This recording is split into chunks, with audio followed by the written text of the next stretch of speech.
Kobe Bryant was born August 23, 1978, and died Monday, January 26, 2020. He was a husband, a father, an NBA legend, and a successful businessman. He was drafted straight out of high school by the Charlotte Hornets, but traded to the LA Lakers before ever hitting the court. And this is where he spent his entire 20-year career. He was a 5-time NBA champion, an 18-time All-Star, 15-time member of the All-NBA team, 12-time member of the All-Defensive team. He was the 2008 NBA MVP, 2-time Finals MVP, an Olympic gold medalist, and 4th on the NBA's all-time scoring list. After retiring from basketball, he found success off the court, as most knew he would. In 2018, Kobe won an Oscar for a short film based on a poem he wrote entitled Dear Basketball. He became a successful businessman using the same drive that made him one of the NBA's all-time greats. At 41, Kobe was taken from his family and the world too soon. Kobe Bryant, the gathering of fools, salutes you.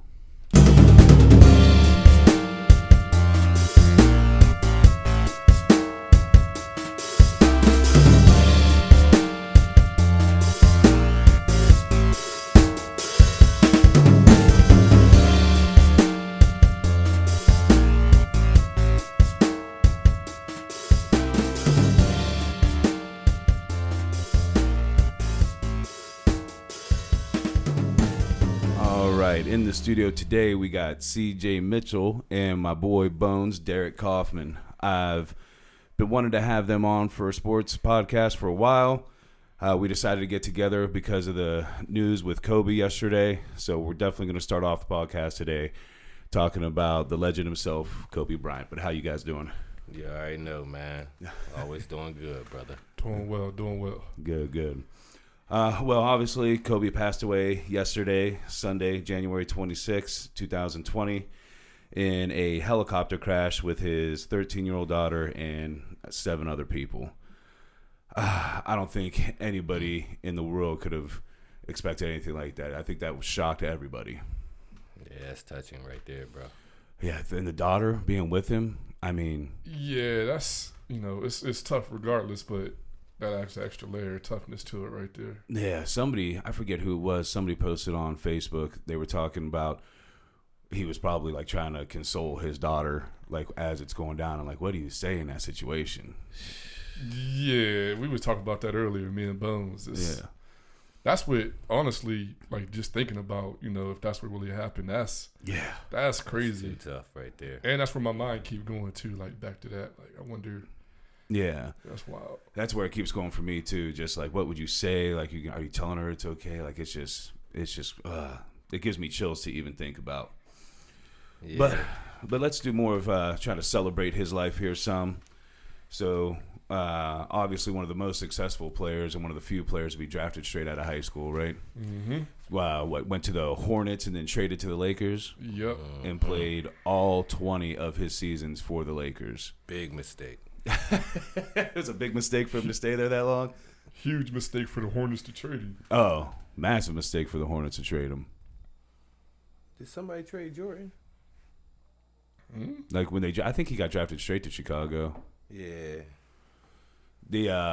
But it's crazy to think, one, they traded him. 2, how often do you see a superstar like that spend their whole career in the same place? Not anymore. Right. That's not a thing anymore. Like really. back in the day, but not during his time frame. Everybody moved all over the place, wherever they could get the money and or championship. Absolutely. Man. That kind of loyalty, I think, should be applauded in today's game. It's a lot of seasons right there. 20 whole seasons. Come back for, what did he do, 2 more after tearing his Achilles? Yeah. That was depressing. That was depressing to see that. Yeah. It was depressing to see it, but at the same time, it was phenomenal to see him still shoot those 2 free throws. I mean, that's insane. They needed him too. They needed him free throws. Last one of them. He didn't want to let his team down. Yeah, I mean, what was it? That was like just keeping them close, or did it tie up the game? I don't remember. I don't remember. I don't want to get on here live, but I know they were important free throws though. Yeah, oh yeah, for sure. But you guys played basketball through high school and everything like that. How difficult do you think it would be to even shoot a free throw with a blown Achilles? I couldn't shoot a free throw with two good Achilles. So. You the Shaquille O'Neal big red. I mean, I was all right. I tell you what, if somebody say they was gonna be able to do that, it sound good. Right, sound good, but I don't know. To me, that's insane. I can't even imagine walking. I cramped up in my leg at the bar the other night, and I about cried. Right. Yeah, that's a different mentality right there. Yeah, that Black Mamba mentality, huh? Ain't nothing about it. Oh, man. But so in his career, he also had 5 championships, which, 6 is what everybody compares because of Jordan, right? Right. And then 18-time All-Star, a gold medalist, 15-time All-NBA team, 12-time All-Defensive team, 2008 MVP, 2-time Finals MVP, and 4th all-time on the scoring list. So what stands out is, we were talking about it before, 2008 MVP. Yeah. Then that's it. It stops there. Yeah, which seems crazy. Like, then you talk about some of his games, like where he's outscored the whole Dallas team for 3 quarters. He had 62 and they had 61. That's a shame on them. And then a month later, he scored 81. Yeah, he didn't get MVP though. No MVP. That's wild. Crazy. The things that stand out to me on there, because I have to admit, I wasn't a Kobe fan. I could never deny his greatness. I was a Lakers fan. I loved the gritty team that was there before he got there. But one thing I never realized, and I always try to use it as a knock against him, is that 12-time All-Defensive team. For some reason, I had it in my head that he was just offense. Ooh, no, play defense now. 12, that's a lot. I mean, I would like to see, I hold him to the level of Jordan though when it comes to that. But yeah, his defense, he would pick you a full court. Yeah, for sure. And then I started watching some highlights, saw some of the D he played. I mean, he D'd up Jordan. He was strong. Like, people underestimate how strong dude was. Like, he was. It's how lanky he looked. Yeah. But he was super strong. Yeah. He wanted you. He wanted to demoralize you. Yeah. And I forget what it was. Was it like 5-2 or something like that between him and Jordan? And in one of the games, apparently, he just kind of shut him down a little bit. You ain't never really going to shut Jordan down, I don't think. But I know that he ended up outscoring Jordan in that game. Yeah, I mean, difference between him and Jordan, Kobe had that little bit more twang to him. He'd cross you up something special. Oh, yeah, for sure. Then give it to you at the rim. He definitely had an almost identical offense to Jordan. But like you said, he just had a little bit extra. Like, he just took that offense maybe to the next step. He was doing 360s on people in the game. And his crossover was playground. Like, you remember the game 7 against Portland when he hit Pippen with the crossover and threw the oop to Shaq. Yeah, one of the most iconic moments. It was down like 20 or something like that in the second half. Yeah. That's my first fond memory. That's the first one. Because I hated him. Yeah. I still was a Pippen fan. I didn't want to see the Lakers in the finals. Right. Well, and for him to do that too, Pippen, a great defensive small forward. I mean, to be able to do that to him and then hit Shaq with that one-handed oop. Ooh. Oh, man. Man. Something special. They didn't know he was going to drop it off like that. No. They were definitely expecting him to take a shot, I'm pretty sure. Shaq is huge. Too huge. Man, I can't believe those two couldn't work it out, stick together, and win who knows how many more championships. Because we have this discussion all the time, Bones. Me and you have had it about, I think Shaq might be the best center of all time just because pure physical dominance. That I seen, it's going to be hard to tell me different. Yeah. Well, and especially when you look when he was younger, too. I mean, he would lead the fast break. Yeah.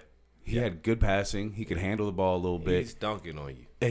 And you couldn't do nothing to stop him down low. He's dunking on you like big men's supposed to do. Yeah. Dunking on you. And vicious blocks. One thing about Kobe, though, Kobe got to be the king of shooting that bad shot. And you going back down the court running pissed off and you see it going, you're like, good shot. Yeah. Got to be the king of it. Got to be the king. Well, he had that one. I was looking up his most iconic moments, and one of his iconic moments was a game where he had like 3 or 4 air balls. He was like 6 for 24 shooting, but somehow the Lakers still won, and he still somehow ended up with 20-some points. It was a playoff game. Man, one of my most iconic memories, he didn't even have a ball in his hand. Y'all remember when Matt Barnes was taking the ball out? Oh, yeah. And he guarded the inbounds, and he flinched the ball at his face. He didn't blink. No. And he looked at him like, what? Like that was it. Like, even Matt Barnes was like, okay. Yeah, that definitely lets you know his mentality. That was gangster, yeah. You That's different. It's different right there. Right. Everybody's natural reaction isn't just to not only flinch, blink, but put your hands up. Man, like, hold on. Yeah, he none did of nothing. that. It was crazy. I don't care how strong he is. He sat there looking at him with like a smirk. That's Kobe. That's Kobe right there. If you want to know what sums up Kobe, that's Kobe right there. Yeah, just one of the great all-time competitors. Had no fear. He wanted nothing more than to win. And he started to do that outside of basketball as well. If you really think about it, he won an Oscar for that short film he did. I can't remember who he did it with, but it's basically about it was a poem that he wrote to basketball. Yeah, about his passion for basketball, and they turned it into a short film, and the dude wins an Oscar. That's Kobe again. Yeah, that's Kobe. And then he got into the business world, unlike obviously Jordan and Magic Johnson, they both have done well outside of basketball with their businesses. But what I like about Kobe is he didn't do it all in basketball. Like one of the things he did, he invested $6 million in that body armor drink before Coca-Cola bought it. When Coca-Cola bought it, that $6 million went to $200 million. Kobe was pretty smart. Yeah. He knew how to do it a lot of ways. Well, and he was smart enough to get with people that were investors and just pick their brain and talk to people. And he was invested in technology, all this other stuff.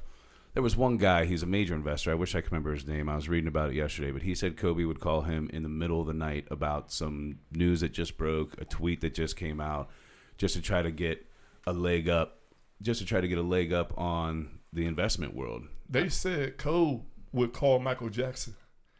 I just seen this last night. They said he hung out with Michael Jackson. No shit. Because Michael Jackson was great, and he wanted to hang around greatness and pick greatness' brain. Yeah, I never heard this until last night. Yeah, I didn't know that either. And no matter what you may or may not believe about Michael Jackson outside of his music was greatness. Period. Man, I told somebody earlier today that's what it felt like. Felt like Michael Jackson died. Yeah, same. That's the only thing I could compare it to. I literally told somebody at work that today. Same thing. No way. I agree 100%. It's just so crazy. He was 41 years old. Literally had the world by the balls still. I mean, it just like that. What's kind of crazy too is that so there was a lot of fog. And the sheriff departments, all the police departments, the fire departments, they all grounded their helicopters, said that it wasn't fit to fly. Right. But for some reason his pilot thought, all right, let's go for it. I don't know if that fog had anything to do with it, but feel like somebody should have told him, "Hey, man, we're not taking a helicopter today." That's pretty tough, right there. I mean, those are the spoils of being rich, of being able to make that trip like that, 15, 20 minutes, whatever it may be. Yeah, that's very true. Just jump in the helicopters. Yeah, I think he bought that helicopter too. The other thing that makes me would have made me nervous, it was a helicopter that was built in 1991. Yeah, personally, me know nothing about them. Yeah, I don't know nothing about helicopters. Couldn't do it. Nope. No, I couldn't do it. I mean, I understand he was saving himself a whole lot of traffic time in L.A., and that's why he said he did. He said it allowed him to spend more time with his kids because he wasn't stuck in traffic all the time. I mean, you got to think he trusted it enough to have his daughter on there. Mm-hmm. And I'm not, as far as it's something like that, I'm doing the most, and you would think he did the most research. Oh, yeah. If this is, definitely with your daughter, because you could tell the relationship he had with his daughter. So he had to be 100%, 100,000% confident in that helicopter to. Oh yeah, for sure. The main transportation for him and his daughter. Well, you have to think he'd been using it for a while now. You know what I mean? Probably countless trips on it. Yeah, countless trips. Just something went wrong this time, man. And man, I just keep thinking about the daughter. I gotta get that out of my goddamn head. Well, the other family too. The family of the other family. Oh, the rest of the family. Yeah. It's I mean, tough. The one, it was like there's supposedly two families, three other families involved. So. Yeah, 9 total people. Yeah, and one of them was like a dad, a mom, and their kid, and then it's some like coach. Famous isn't the right word, but the coach. He was like known for just helping kids and her daughter, and then the pilot as well. So you just feel it. You feel it, man. It feel like family. I mean, we grew up watching them. I'm trying to talk myself out of it. Like, why do I feel this bad? Right? Like, honestly, right? Why do I feel this bad about about this man dying that I didn't know personally, but man, it impacted me. And that's, as a father, but as a fan too. Yeah, obviously as a fan for basketball. I mean, not only was he great, but to me, he also just did a lot for the game in general and was continuing to. I mean, he was mentoring young players all the time. I mean, you can watch videos of him in the gym working out with people like Kyrie and all kinds of different stars. Yeah, he was quite the entrepreneur. Yeah. And how crazy is it that it was the day after LeBron James passed him on the all-time scoring list? Wow. I don't know if y'all seen the interview. Great interview LeBron did after the game after he passed him up. And I'm a LeBron fan, almost a stan. I didn't know how much LeBron idolized Kobe. Not until that night when he passed him up. I didn't know that. Yeah, I didn't know that. But he talked for 4 minutes about, he went chronological order from 15 to basically that night on his, like, how much he idolized Kobe in his interactions with Kobe. Right. And when LeBron was talking about him, it was almost like a memorial. Like, he wasn't dead. It was the day before he died, but it was just crazy that this is my first time hearing LeBron talk about Kobe like that. Yeah. Right. Yeah, that's really different. Yeah, I didn't know that either. I always heard about him and like Jordan always talking to each other and whatnot, but I had no idea about the Kobe situation. Yeah, he said Kobe gave him shoes when he was 15. Oh, no shit. He said he wore a 14 or 15, right? Yeah, but Kobe gave me some 14s and he rocked them. He just squeezed his foot in there. Yeah. Think he went? Didn't he get All-Star MVP the night after? The night after in Philly. Yeah. He said he passed him up in Philly. He was talking about how the universe was aligning. It's eerie to, if you go back and watch LeBron's interview, like he's talking about him like he just died. Yeah, it's wild. Man, that's crazy. I'm gonna have to check that out for sure. What I did see was Tiger Woods. How he didn't know, his caddy did know, but he just heard people yelling while he was golfing, like, do it for Mamba. And he didn't know what was going on. And then he wanted to do a quick interview afterwards because his caddy told him as he finished the 18th hole, finished his day. And then he did that little interview afterwards. And, man, you could see the pain in that man, too. Right. I mean, Kobe must have just been loved by everybody, man. Yeah, and real always recognize real is. Yeah, for sure. Hit the world. Yeah, like I said, it's like Michael Jackson. Can't say it no better. It just feels different. Yeah, I can't think of any other iconic people that it kind of took me back that same way. Sudden death, nah. That's what I mean. And the way he went, I mean, his death is death, but the way he went, I mean, you can't help but to, just so tragically and.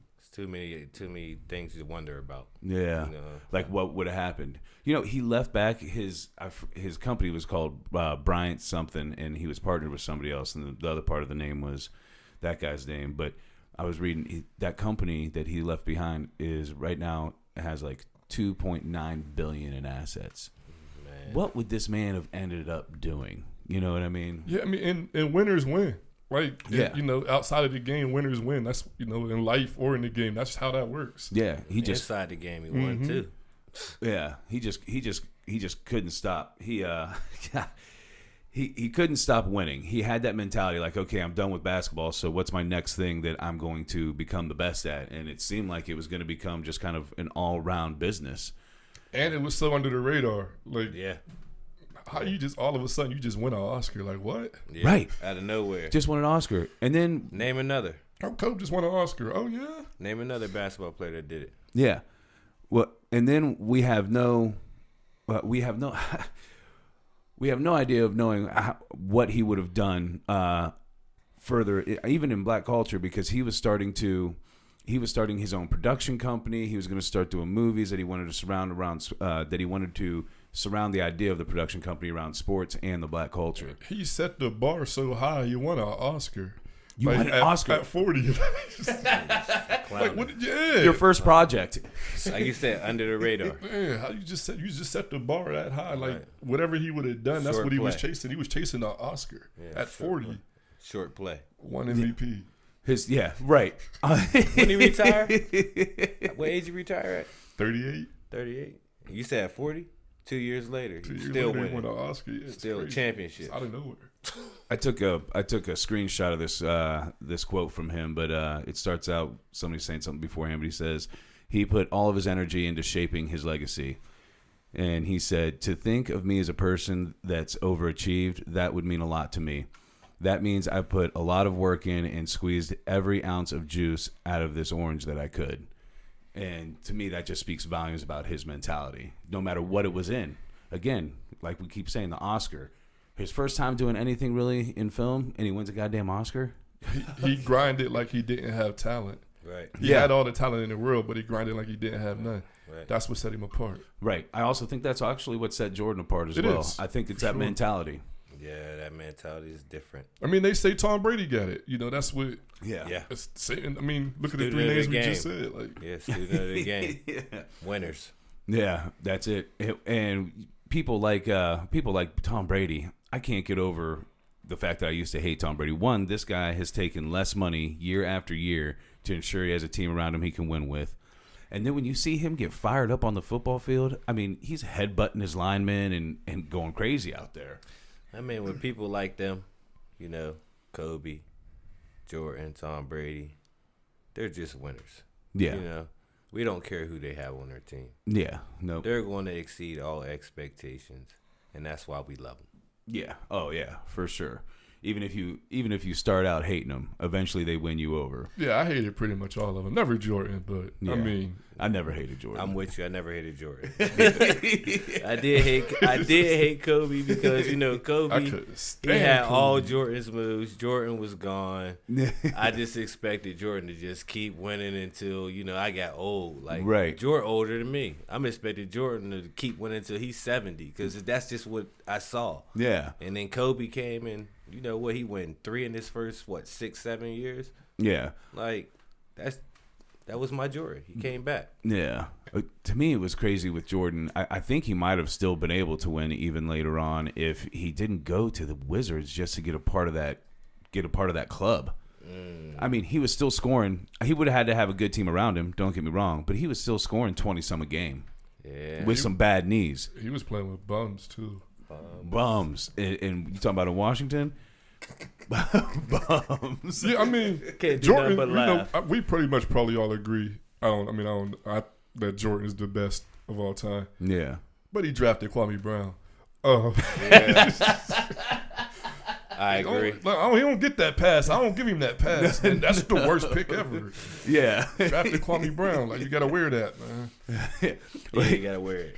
I think you know what? Let's I think we'll wrap up Kobe. Just get into sports in general. But I think we all are sad that he passed away in such an untimely manner. Feel bad for all the families involved. And Kobe Bryant, we salute you.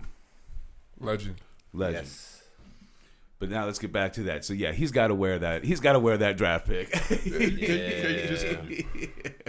He's a different person. You know, Jordan, like I said, and with respect to Kobe, they were like one and the same. You know, at first I didn't like Kobe as much. You know? Right. It was just a knockoff type, you know, Jordan, because Jordan left me. Yeah. Yeah. But Kobe came back, man, and, you know, he got him a 3-peat and a 2-peat. Yeah. That's 5. Yeah. One thing I do have to say, Kobe always had a pretty damn good team around him when he won those championships. People want to act somewhat like that time when he got the 2 later that team wasn't good. But, I mean, that team was good. Gasol, Artest, I mean. They were good. Yes. But Boston had Garnett, Pierce, and Ray Allen. Yeah, they did. Yeah, that is true. I mean, It's different. talent-wise, Yeah. that was the first big. Well, not the first big 3, but in the new era. Who was your boy down low? Who, my boy? Yeah, who's your boy down low? Angry Black. What you Oh, calling him? Kendrick Perkins. Angry Black, man. Versus what? Bynum? I don't know why he's so mad. Like, Or he was just wanna Bynum fight. missing? Bynum was there. Oh, he was there when Yeah, they but- won it, right? Perkins was terrible. I mean, not terrible. You know, he served this person. He was an enforcer, but he's just so mean. Right. Yeah, well, and he was also, I mean, like you said, he was an enforcer. He was there to just be a body, get the rebounds, but he was like a 6'9" center. Look, the funny thing is, this is how you know they put anybody on TV. Why is Kendrick Perkins on TV? Yeah, you're right. Like, he don't smile. He's like, he's not supposed to be the face of baskbasketball on no TV show. Nah, And he's still angry in his social media. Yeah, he's just an angry dude. He shouldn't be representing no company on TV. Right. He's an angry guy. Man. Right. Especially not the NBA. You know what I mean? Yeah, I mean, I don't understand how he passed the interview. Like, oh, we gonna put Kendrick Perkins He on. made it. Homie made it though, man. He made it. He fooled somebody. He is doing his thing, you know, but it's his agent, man. Hats off to his agent, man. Yeah. Got him on TV. That's hilarious. Such is the way. Oh man, but so I'm gonna go to football for a second, just because we're coming up on the Super Bowl. But what's your projection, CJ? San Fran. San Fran? Yeah. Why? Because in these big games, the better defense almost always beat the better offense. Yeah. Like, you could think of when the Patriots beat the Rams the last time, and when they beat them in early 2000s. Yeah. Or Tampa Bay and the Raiders. Yeah. There's so many different. Honestly, if you go through and you just look through the playoffs, I got into a discussion with a guy, and he was saying that you have to have a big arm quarterback in order to win. But then I went back and I'm looking at stats. Like, if you look at what Tannehill did in the 2 playoff games they were in this year, he threw for 80-some yards in both games, and they won because of defense and running. Garoppolo threw for 80-something yards in both games. Right. There you go. And that defense for San Francisco is scary. They are. Yeah, especially that defensive line. I don't think they scary to that Mahomes boy. Well, I don't disagree with you. That boy different. Mahomes is very different. Different, man. Like, No. he's throwing no-look football passes. It just don't matter. He's showing us his time. Yeah. He's coming out. Garoppolo, he's been under great tutelage. He's a good quarterback, solid. Yeah, he ain't no Reminds me Mahomes. of like a Trent Dilfer. You know what I mean? Like, He's a little better than Trent, though. Yeah, he is, but I mean, he's going to manage the game. Right. He's going to manage the he's game. not going to really turn the ball over. And you can respect that. But then you got something on the other end with that Tyreek Hill flying up and down the sidelines. This is true. Tyreek Hill is too fast, Different speed. too much hops, and great hands. And then you got Kelsey, who's maybe the most reliable, even though he's a tight end, he's maybe the most reliable receiver in the NFL. Yeah. Like, just the surest hands you got. He's special. He's unguardable. Yeah. Yeah. God, could you imagine if they still had Kareem Hunt? Man. Yeah, I thought about bet he that looks too. full. I mean, that's crazy. Yeah. That's crazy. That's crazy. Yeah, they still would have had him too. They were supposed to win it last year. Yeah, they were. Yeah, for I sure. agree. But Mahomes, to me, also just kind of came out of nowhere. Don't get me wrong, he had a little bit of hype behind him, but when they traded away Alex Smith, people were like, are they crazy? Like, they're just going to roll Mahomes? We ain't even seen him really play yet. Look what we talking about, Alex Smith. Yeah. Alex Smith, wasn't he playing for San Fran? He played for San Fran. Wasn't he killing that San Fran and then Kaepernick took his position? Yep. And then they traded Alex Smith Then he off. went over there and they just traded, like, Yep. for Mahomes. Yeah. Alex Smith got raw. Dude, he's a good quarterback, though. was Yeah, he solid. is. I mean, That's what he is. He's solid. To me, he's almost the new Drew Bledsoe, because back in the day, if Drew Bledsoe was your starting quarterback, you were pumped, because out of Tom Brady was his backup, and then Tony Romo was his backup. so let's talk about these scouts. Yeah. Like that, Yeah. that. Let's say we want to take Mitch Trubisky Makes sense. Oh, over Pat Mahomes and Deshaun Watson. What were you thinking? What in the world? Yeah, I that is. pity the fool. They still Badly. got jobs? I hope they don't have jobs. This You is took Mitch. Do that. I mean, if I don't do my job, I get fired. Yeah. That's the world I live in. You can't miss like that. You Right. took you passed up on two of probably going to be the best quarterbacks in the future, and Mahomes probably right now. What Watson did they getting there see? for Mitch Trubisky, who played 1 year in college. 1 year. 1 year What in did they college. see? Oh, boy. Hey, yeah, this Mitch kid, he's a can't miss. Hey, man. It happens. He didn't even play at a major university. There's several quarterbacks like that out there. Deshaun Watson won a national championship. He did. That's what he clown. did. Yeah. Well, and that ability to run is almost a necessity these days in the NFL. You Right. shouldn't be Lamar Jackson may push it too far, like strictly running. I still think that man is a monster. I think he improved his throwing dramatically from last year. But you have to have some wheels on you. You have to be able to escape the pocket because they're all becoming just freaks of nature out there. It's just crazy. These guys, these receivers nowadays, man, what about Michael Thomas? He might be actually the most reliable receiver in the NFL. Is he out there catching all them balls like that? Yeah, I would say he's the most reliable at this point. Yeah. Actually, I think it's probably unanimous. I don't think it's close. Yeah, I would have to say. We did get a little sidetracked there though, but you took 49ers. I did. All right, Bones. I'm gonna take Kansas City, man. And that's all on Mahomes, Tyreek Hill, and Kelsey, huh? Yeah, I'm gonna take it over. Because that defense really ain't nothing special. I don't know. They're playing better.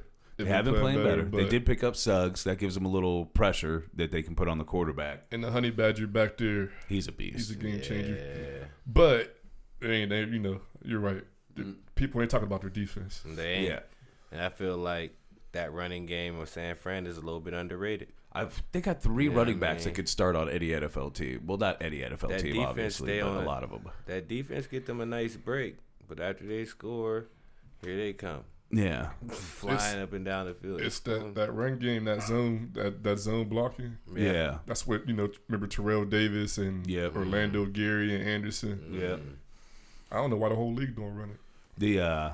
I'm gonna go ahead. I'm gonna pick San Francisco as well. I think the defense, and I was gonna bring up their running game because this is how crazy their running game is. Honestly, at the beginning of the year, it's like who's gonna be their starting running back? Is it gonna be Breida or is it gonna be Coleman? Now all of a sudden, what's his name? Mostert is just killing people. I mean, what in that last game he had almost 200 yards. 230. They got he had 230. Mm-hmm. Options. They do get options.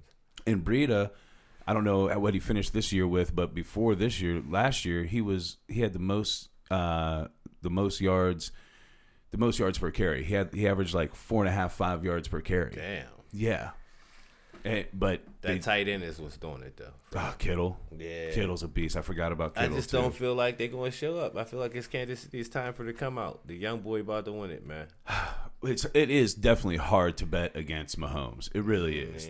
He's a monster. I would like to see Kansas City win. If I was rooting, I would root for the Chiefs. But yeah, I probably would too because I love Mahomes, man. I mean, call me a bandwagon or whatever, but it's just when you watch him play, it's something else. It's different. We haven't seen nothing like it to this date. No, well, it's been a while. You know what I mean? I won't say not like it, but it's been a while, in different positions when they're that young. But he's doing something special right now, and I think we want to see it ride. Oh, yeah. Well, I say he ends up being the best quarterback ever in the NFL just because as long as he doesn't get injured, things like that. But yeah. It doesn't matter what kind of arm rotation he's using, whether he's throwing it sidearm, underarm, left-handed. He completed a pass left-handed last year. You know what I mean? I mean, he's just no-look passes. We haven't seen stuff like that. No, we definitely haven't. And now if you get them if they win this year and then they somehow get themselves a running back next year, dear Lord. We keep forgetting they got a couple running backs on that team. Yeah, the Damian Williams dude ain't bad, man. He ain't bad at all. He ain't bad at all, actually. And you got a funny, old veteran Shady McCoy that maybe come out the woodwork anytime. You just don't know. He panics me with how he holds that ball, though. It's different. It's different. I mean, when you got a quarterback and that fast little dude running out there flying, you got a couple good other receivers. Sammy Watkins ain't no little dude. No, Sammy Watkins is the problem because if you want to double Hill and Kelsey, Sammy Watkins is going to kill your third corner. He's going to kill him. Yeah. Because, I mean, let's not forget, he is a top pedigree receiver. Last game, he killed the third corner. Yeah. I don't know what's taken him so long to really break out, but he's a legit number one receiver. You know what I mean? Can't stay healthy. Yeah, can't stay healthy. That's definitely a big part. I was excited when the Rams got him because I'm a Rams fan, and it obviously didn't play out the way I'd hoped. But it's good to see him tearing up for the Chiefs, though. I always liked him. I hate that he cut his hair, though. Looks weird to me. You know them long dreads he had? I didn't even know he cut it. Oh, yeah, they're gone. Pay no attention to that. They're gone. It threw me off. Somebody told me, it was like, oh, there's Sammy Watkins right there. I'm like, it's not him, man. Where's his hair? Wow. Damn. Hey, but one thing about them, though, they're going to fight. It's going to be a good game. It's going to be a good game. I think it's going to be a great game. I just think if San Fran get that running game going, then Kansas City going to get that passing game going. Yeah. Or it's vice versa. Just trying to keep up with that passing game. That passing game also is why I think Williams does as well as he does back there at running back, because he played for plenty of teams and got some opportunities and wasn't playing like he is for Kansas City. For sure. Where he come from before there? I think Miami. Mm-hmm. Yeah. Funny teams. San But Fran's ain't best it in Miami? What's that? It's in Miami. Yeah. He going home. Yeah. Kicking it. I told y'all Super Bowl. San Fran's best D is going to be to keep KC offense off the field. Yeah. Oh, yeah. Like, just keep them off the field. Run just the ball. defense and run the ball. Just run. I think Pass if that when you running have to. game get going, though, they're going to score a little too fast. Yeah. That's what I just feel like, because Monster, like you said, Burita, Coleman, any of them can take 160. Oh, yeah. Like Without a doubt. On Any a one of funny them. play, gone. 60. That Breida came kind of out of nowhere, too. I had no clue who he was until just that first year he was in San Fran. It's like, hold on, who's this dude? Just break it out. Man. They say he's undersized, but I feel like they say that about like all running backs anymore. It seems like they're just getting smaller, maybe a better center of gravity. I couldn't tell you that one. I was shocked that the Ravens choked like they did, though. Ooh, I was shocked by that. it hurt. Yeah, they got bullied. They bullied the bully. Yeah, they sure did. They got bullied. And people were like, oh, Lamar Jackson choked. But if you look at that, his team, I think at the end of the day, had 8 drop passes. They killed him. Killed him. And the 4th and 1s. Yeah. He had about damn near 500 yards, didn't he? He would have. He had 346. If they didn't drop those passes, No, didn't he rush for something crazy? he rushed for 148. Yeah, well, there you go. But he would have, 500. if they didn't drop those 8 passes, you have to think he would have thrown for 64% completion percentage, and he would have thrown for close to 500 yards.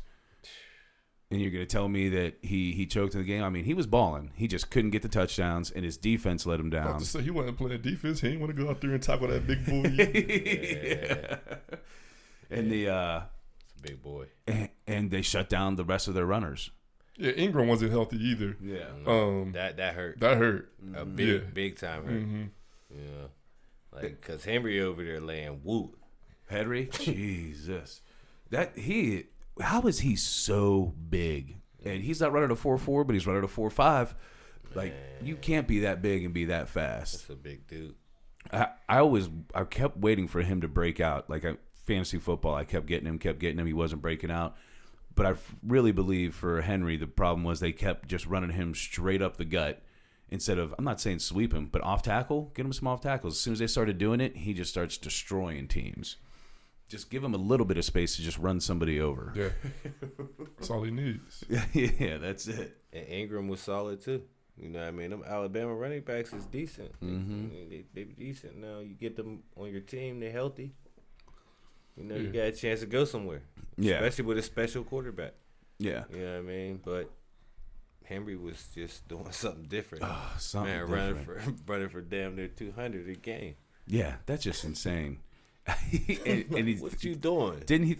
Was it that game he threw a touchdown pass too, or was that in the next game? Man, I felt like they sat him.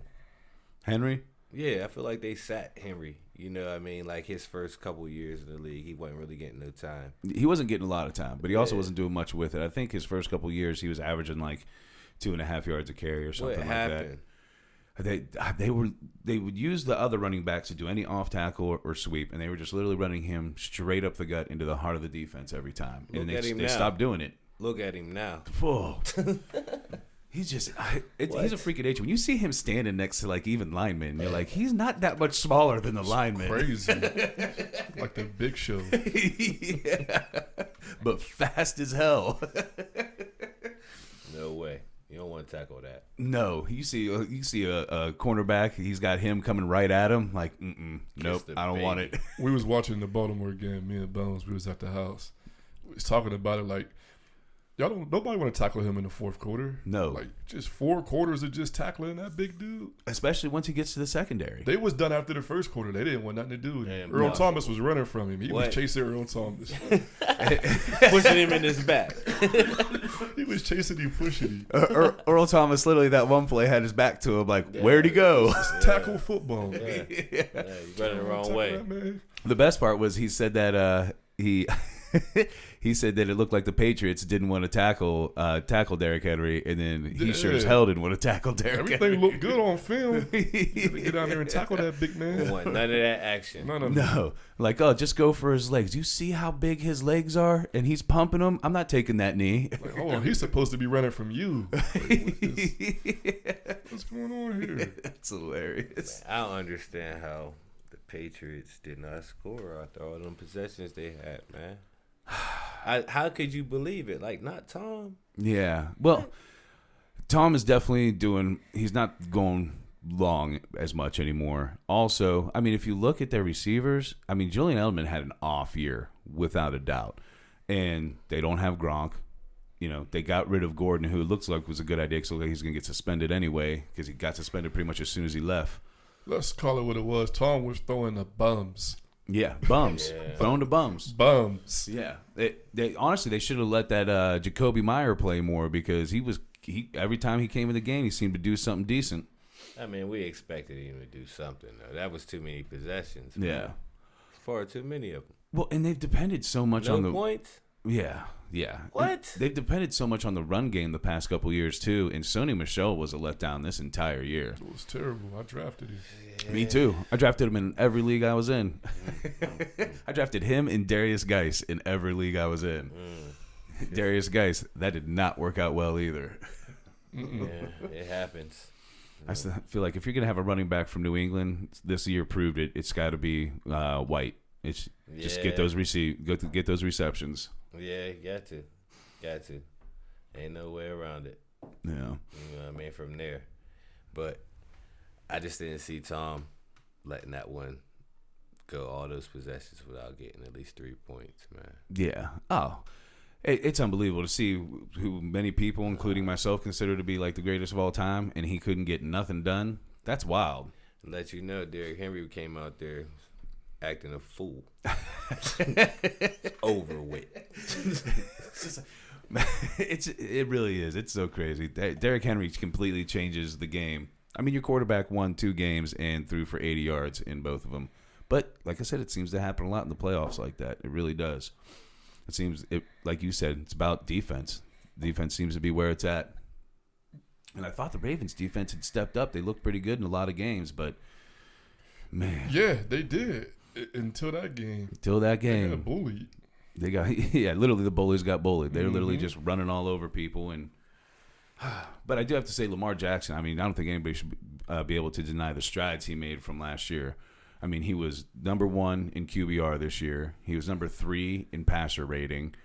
Had the most touchdown passes this year. It's crazy. Had the most touchdown passes. Right. Yeah. Right. And he didn't throw for a ton of yards, but he didn't have to. He ran for over 1,200. Yeah. Right. He most was of a quarterback. He Most was, touchdown passes. Yeah. Yeah. Such is the way. And he was top 5 in rushing yards. Man, what can you do? Yeah. You know what I mean? Like, he did everything he could do. Oh, also throwing to bums.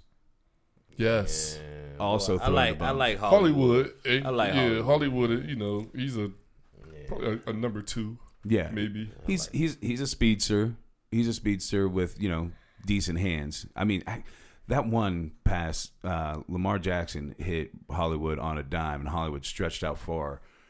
It was in between 3 defenders. Yeah. You know what I mean? There was 1 over here and 2 right here. It was a perfect on pass. the right hand side. And, yep, and he stretched out and grabbed that. That was a good throw and a good catch. It's a young dude, man. Yeah. Oh, he'll keep getting better for sure. A little bit of injury issues. Amari Cooperish. That's what he reminded me of. Amari Cooperish, like a little smaller. He got potential to average about 100 yards, 110 yards a game, but we'll see if they keep throwing him the ball. Yeah. Well, but then you go to their number 2 receiver, and it's Willie Snead. Willie Snead. Willie Snead. And wasn't he just playing for the Saints? Yeah, he was with the Saints before that. Yeah. Yeah. Well, hey, And then he That and then don't he had his sound tight right. ends. Yeah, that don't sound. Andrews was pretty good. Andrews was good for sure. He's But I think a lot of that was just the way that That's he ended Lamar. up open a lot because of the way their offense was set up. Well, that's Lamar. Yeah. He opened a lot because of Lamar. Yeah. So, like, The offensive coordinator did a good job of scheming. yeah. He did a real good job. At the beginning of the year, I was saying that Lamar Jackson was changing the game, but then I realized I can't say that because there's not going to be too many athletes like Lamar Jackson. So you're not changing the game. You're just an outlier. No, you see when those teams put a spy on him, like, okay, you could put a spy on him, but can you tackle him? Right. Yeah. Burning that spy. Yeah. It's so weird. It's so weird because when you see him run, like it looks like his legs are moving at the same speed as the defensive person that's chasing him, but he's just moving Until he just way pass him up. faster. Yeah, it's crazy. Yeah. Different speed. It's a different speed. Yeah. I was really let down by my team this year, the Rams. You go from playing in the Super Bowl to pretty much being bums. What's up? I mean, what's up with Todd Gurley? That's the number Say it one again. question. I think he's still a pretty good running back. I don't think he's going to be Todd Gurley ever again. I Why? really What don't. happened? It's his knees. It's been his problem the whole time. Oh, well. Because remember, what was it? He had some massive knee injury when he came into the NFL, and now from what I understand, I don't know if it's actually been clarified or whatever, but he's got like arthritis in it and shit already. Oh, he just doesn't have the same pop. You can see it. Like he doesn't have that same boost. I tell you how good he was when he was healthy.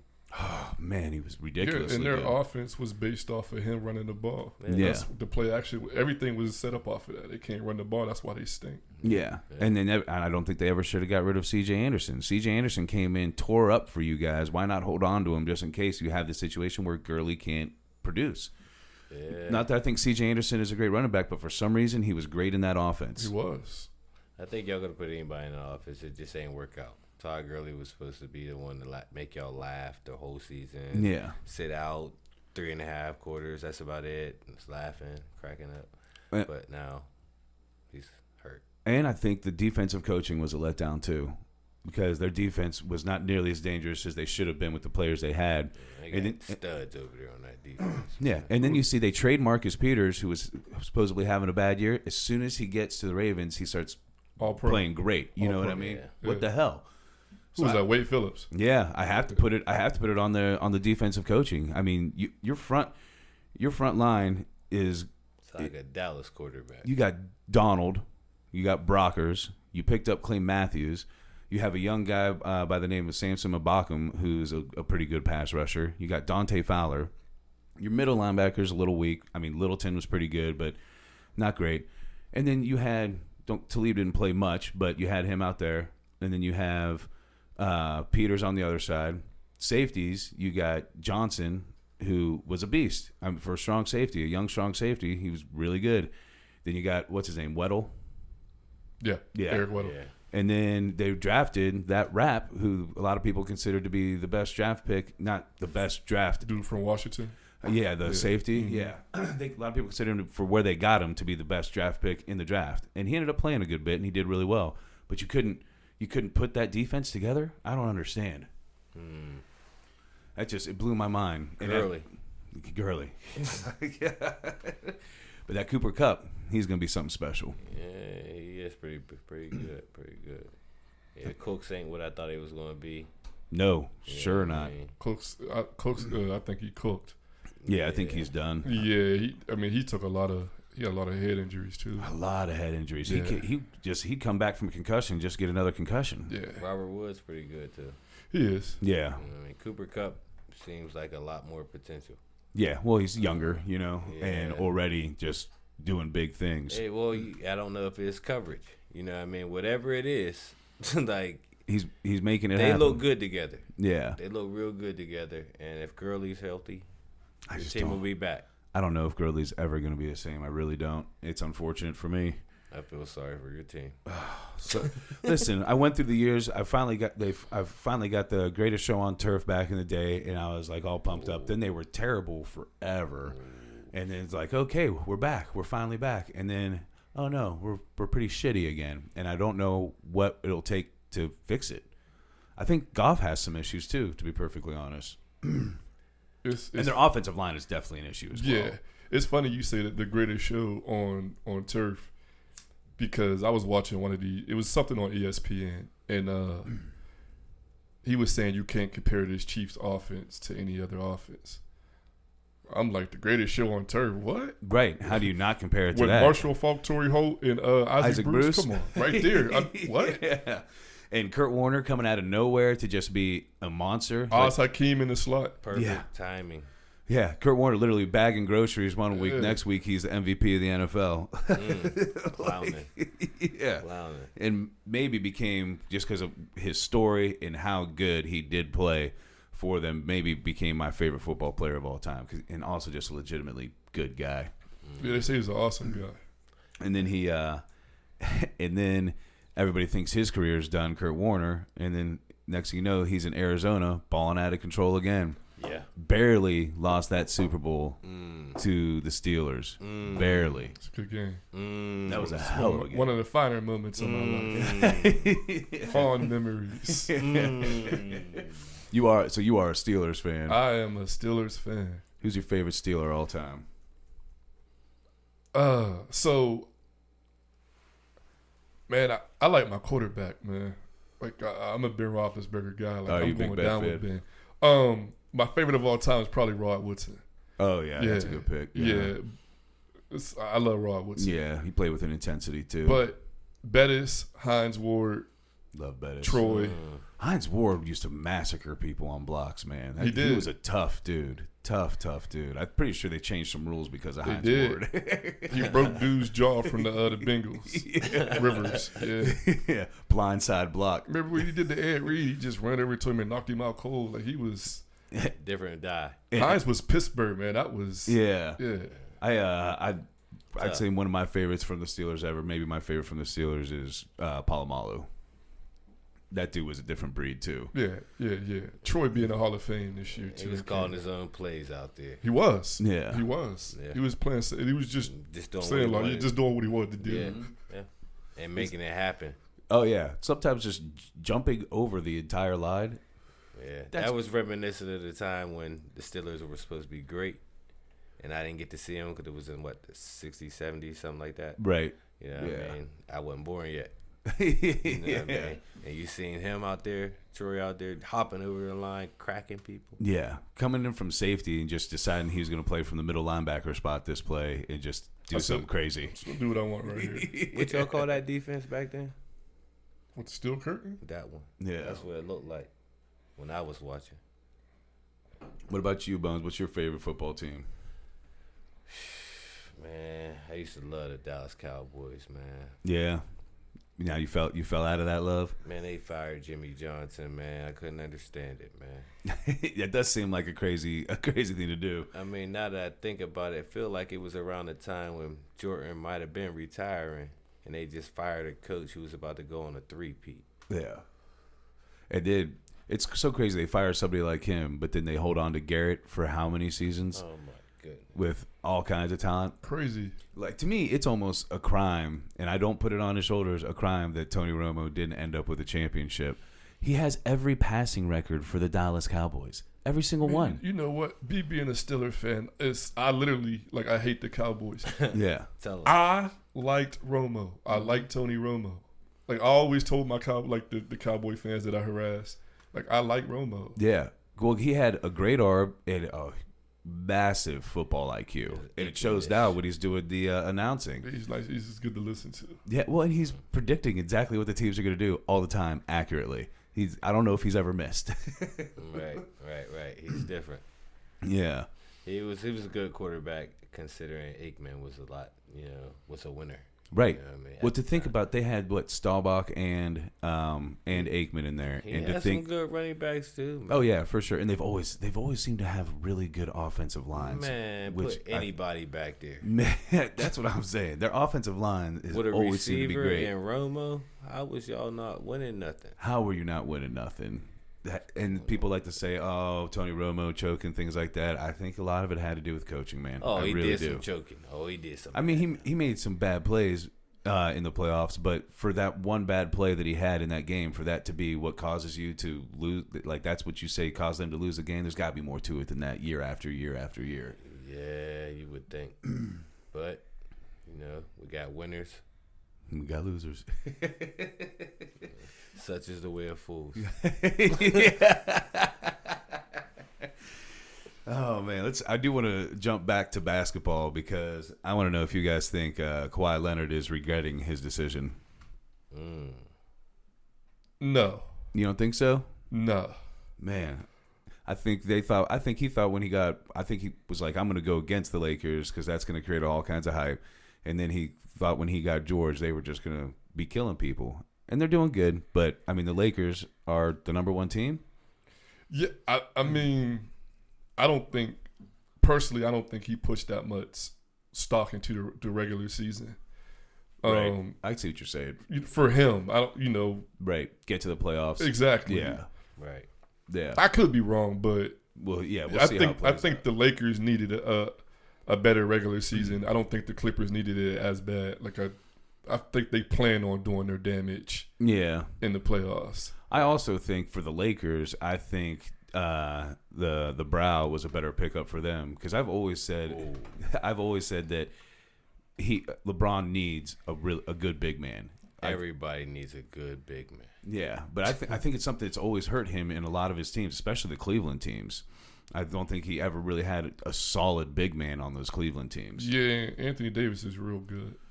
Yeah. He's real good. He's different. Yeah, he's one of those different guys. I mean, you can tell he's different. The guy refuses to shave his unibrow. I don't understand. Right now, he's getting it, though. You know what I mean? He's giving you 20-something and, 12, 26, 25, 12. That Lakers team is pretty good. Yeah, it's pretty good, man. They got a lot of weirdly good players. Like, who is that white dude that came from the D League, like Caruso or something like that? Oh, man, they love him. Well, and it's so crazy that, like, you look at him and you're like, there's no way you're good at just about anything because he won't even shave his head and he's clearly balding. He just looks a fool out there. He'll dunk on you, too. He will dunk on you. He was doing that in college. I think he went to A&M. And I was a Kentucky fan. Yeah, he used to get Kentucky work, man. Yeah, man. Yeah, I just saw him. He just came out of nowhere in one of those games because they had so many injuries. They called him up from like the D League or something, and he just came in there and scored like 20-some points. They trust him too. I was just watching the game. He was getting like quality minutes in the fourth quarter. Man, every team needs a Caruso, man. Oh yeah, you got somebody on the team that's gonna get in there, still provide some excitement while the stars is chilling, kicking it. You know what I mean? Yeah, y'all about to win a championship. Yeah, absolutely. Caruso gonna have a ring, laughing. Yeah. Oh, you think the Lakers gonna win it all? You know, I didn't want to say it. I think if they stay healthy, that's a real big possibility. But you lose either one of those two, and it's over. How can you ever go against LeBron? Yeah. And Anthony Davis? I'm going against him. Yeah, it's hard to do. Who you got? Kawhi Leonard. You got Kawhi? I got Kawhi Leonard. I want LeBron to win. Right. Please, please. Okay, I'm saying that I'm not going against LeBron, but I don't believe he's going to win. He ain't proved nothing different to me as of lately. Who you think going to win? I mean, I think LeBron and them going to win. He's jumping back and forth. No, I'm just telling you the truth. Yeah. You know what I mean? I think they're going to win because it's LeBron, you know, but I wouldn't be surprised if someone else got it. Yeah. I'll tell you that Kawhi, the crazy thing about Kawhi to me is when he first came to the league, he was just a defensive guy. He didn't have no shot. He did not have a shot. And then all of a sudden, he becomes one of the best offensive players in the NBA. What kind of work does that take to improve that much once you're in the pros? Most people, they at least have that inclination before they get to the pros. He got it in the pros. Yeah, you throw out the phrase like he different. You know, we've been saying that actually today. He's different. He's a different dude. Like, he's a different dude. He's a different athlete. He's a different beast. He's just, you don't see superstars like him. He's very much a different dude. I love that interview where he's like introducing himself to Toronto or something like that. He's like, I'm a fun guy. Yeah, every time he opens his mouth, he becomes a meme. Yeah, I feel bad for him. And that laugh. That laugh he does, oh my God. Did you ever see the video where they show it to Kevin Hart for the first time? No. Oh my God. He shows it to Kevin Hart for the first somebody shows the clip of that laugh to Kevin Hart for the first time, and Kevin Hart just falls out. He can't even talk. Yeah, they wonder why he don't do interviews. You don't blame him? Yeah, man. Every time he open his mouth, he's like meme, like you said. I wouldn't say nothing either. He's, another way he's different. I don't. He might have switched it up now, but while he was with the Spurs, he was still driving like the same car he had his whole life. Yeah, he probably still doing it. He home now. Hey man, he doing what he got to do. Yeah, I mean it's smart. I mean, trust me, I always spend too much money on a car and end up regretting it. It makes perfect sense. Yeah, it makes business sense. That's for damn sure. But I tell you what, on that basketball court, while he getting them ducats, yeah, he's doing his thing too. And he's sponsored by New Balance. That's always weird to That's me too. funny. He's a different dude. He's driving an old car. He's wearing New Balances in a whole matching New Balance sweatsuit with straight back braids. He won't even get a zig. Yeah, he's just different. He's a different dude. He's man. the most different altogether. Like, Skill, yeah, no emotion, straight backs. Yeah. Out there giving you New buckets, Balance quiet buckets. quiet buckets, and D'ing up everybody. Everybody getting on your nerves. Man, like how can nobody get past this? Like back in the day, you couldn't let nobody with New Balances come out there and on the playground. No, That short jumper. That short jumper, he's lighting you up with that. Yeah, but then you look down and you see his New Balance shoes. Like, this dude is clowning me in New Killing Balances. me in New Balances, yeah. It's just that's even worse. Like, yeah. you get so mad once you see the New Balances. You're like, can somebody get this man some Nikes? I can't score on him. He's scorching me, and he got New Balances on. Clowning me. Ew. Come on, man. Terrible. This is crazy. But you know he's a different dude, man. Yeah, And he ain't saying nothing At all. no, not talking. Like funny noises. Just playing, just doing a laugh like. He making funny noises out there. Damn, man, but he a beast though. I tell you what, I like to say he's got to be up there in the top 5 in the league. All round player. Yeah, It's hard to say. well, especially all different. round. Yeah, Like defense and offense. I mean, that's what people are talking about now. All around player. You know, it's different. It's different the way we look at stats and Oh yeah, stuff like that. You know, so he's one of the best all around players for sure. And it's just, again, it's so crazy to me just because I remember when he first came to the league, it was all defense. That's the reason he was out there, was to D up. I don't know. He did win one of them Finals MVPs real young. I don't know how old he was now, but it was about like he was pretty young. I want to say like 4th, 5th year in the league. Yeah, he pretty young. He winning them Finals MVP now. I'm not taking nothing away from him. A lot of that was the defense that he played on LeBron. Man, that was a lot of the reason Right. why We he talk won a the lot MVP about too. Finals MVP. We talk a lot about that. That's like Iguodala. Come on, he wasn't doing with Kawhi. Them numbers ain't gonna match up. Same thing. Iguodala was playing D. They killed Steph Curry. They fried him. You know, everybody knows it. What? He was supposed to get Everybody MVP. knows it. Come on, Steph Curry averaged damn near 30 points, I don't know. and Iguodala get MVP for holding LeBron to 35 points a game. And having The two fuck and having kinda two shit dunks. is that? Kind of. Come on, man. Stop. Hey, and Steph got to wear that. Like, they got all them rings, and he ain't got no Finals MVP. Matter Oh, of I didn't fact, realize he didn't have one. No. Man, and he got back-to-back MVPs for the league, unanimous, the first unanimous. What? Yeah, which And you don't get MVP in the finals, you averaging damn near 30? Yeah. Huh? Yeah. Yeah. Like, come on, man. Stop. And I feel like he's kind of like the heart of the team too, and didn't get it. So it's crazy because Steph is one of them people. I didn't like Steph either. Right. Like, I didn't like Kobe. Like, I didn't like Steph, but then I started watching Steph. Oh my God, man. Steph is crazy. The handles, the shot. Different. It's so crazy. You just watch the videos of him just practicing ball handling, and you're like, what in the fuck is he doing right now? Yeah, Steph is crazy, man. And that shot is unreal. Just anywhere on the court. If you can Literally shoot, anywhere. you are dangerous. Yeah. That's why Trey is out there giving them all kinds of trades from all over the place. Yeah. All over the place. Yeah, remember we went to the game. We seen him play in Pittsburgh. Yeah, Oklahoma. He was tough, and he could dribble too, Man. and he could finish around the Didn't look basket, like a too. good first half either. End up with like 27 or something like that. like, huh? Like, just, they just different. When you can shoot from that far, there's no way you get played like that. Yeah. You know what I mean? And when I think about Kobe, and I'm sorry to go back, but that man only got one MVP, man. How? Yeah, that's crazy. Man, stop. That's unbelievable. Come on. Like we just said, he had that streak of 4 consecutive 50-point games. He had outscoring a whole team through 3 quarters, and then got benched for the whole 4th quarter. He had 61 points. Who knows how many points he would end up with? A month later, 81. Four games in a row, he had over 50. Yeah. Man. He didn't win MVP. Yeah. 4 games right now, that's enough to get you MVP. But he's fourth. He's fourth on the all-time scoring list. How many MVPs do you think the people that are around there won? I'd say a lot more than one. Yeah, Jordan and LeBron together. That's right. Yeah, but I always say even when we comparing, and I hate to do comparing and ranking him, right after him passing away, and not trying to do that. But when they do compare, you hear LeBron, you hear Jordan. Kobe never even existed.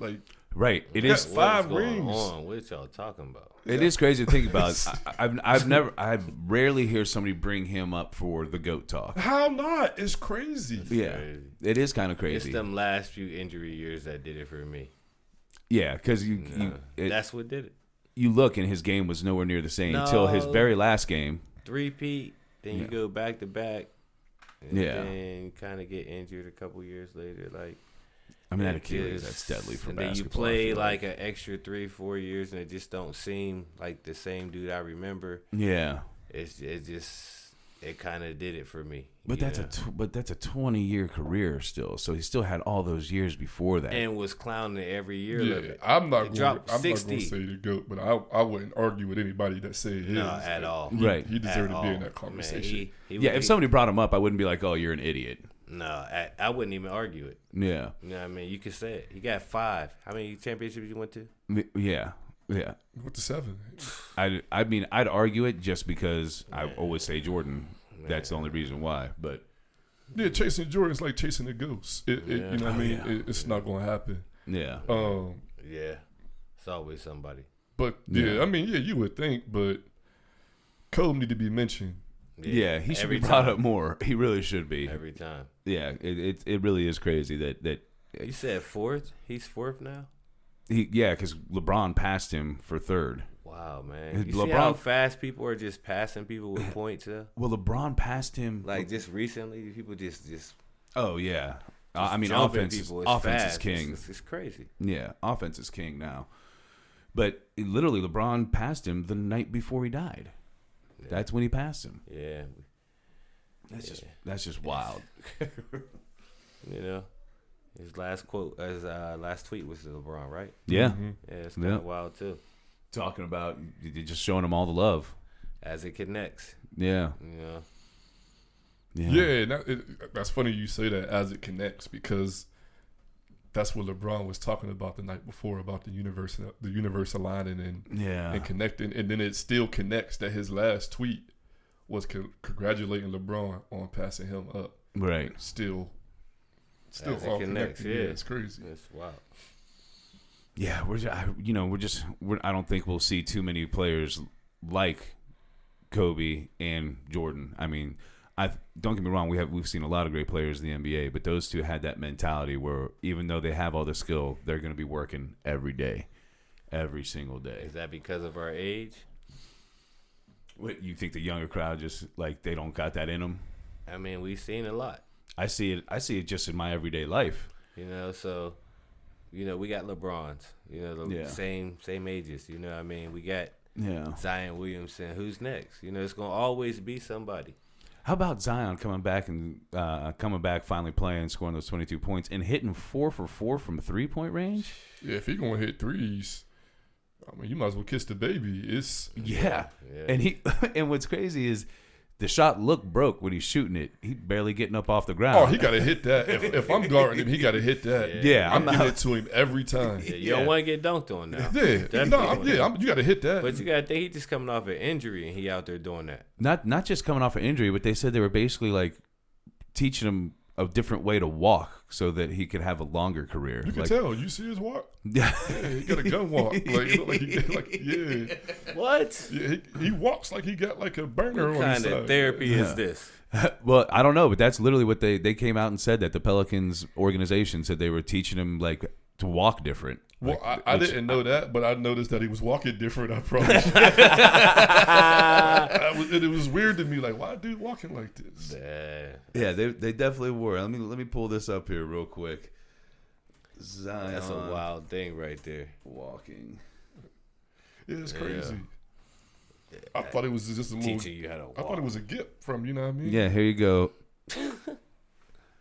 Let's find the headline here. Stop it. Ain't no way. Pelicans reportedly retraining Zion Williamson to walk and run differently. Hey, man, such is the way. If it's going to lengthen his career, you know, people are doing a lot more different things right now. Well, and I guess the way he walked and ran was part of what caused the issue in the first place. It wasn't like anything crazy.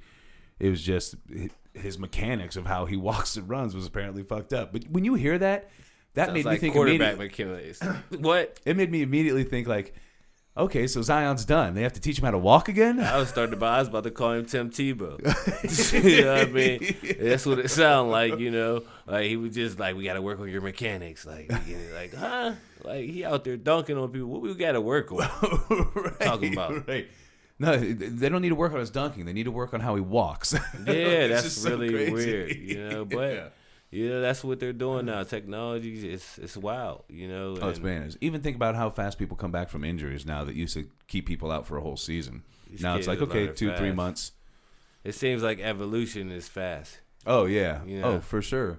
They're doing so much crazy shit with stem cells. It's really wild. I don't know about stem cells right now, but I tell you what, it definitely seems different. These kids are real big, and it's not like one in every 40, 30, 20 years. Oh, yeah. It's one every 10 years, somebody absurd is just coming out of nowhere. Yeah, yeah.